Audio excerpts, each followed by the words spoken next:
time in practice to allow for behavior change. We know the reality of a lot of companies that we work for, and our own companies, is that often you are under time and budget constraints, and you feel like you cannot afford to waste time, in quotes, right, on these little things, and it's just a distraction. So it comes back to having this culture change and changing behavior and practicing every day, like you said, to train the muscle memory.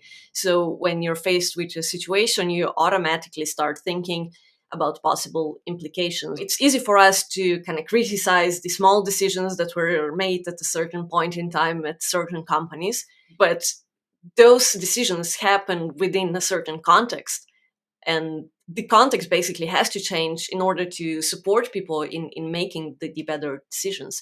So it comes to allowing that space for employees to be able to practice what we're discussing, right? So just as companies, especially big tech companies, are investing in wellness programs and even paying for mindfulness training, right?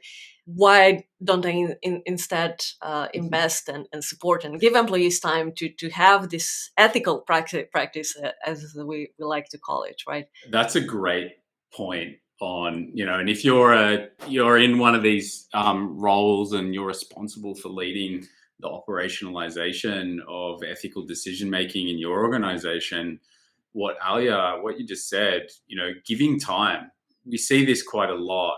Like you said, the constraints, the everyday stresses that you have when you're trying to design and deploy new features, and if you're using agile and you've got sprints and there's pressure and things like that we fall back to defaults and we forget to move slow. There's times where we need to move slow.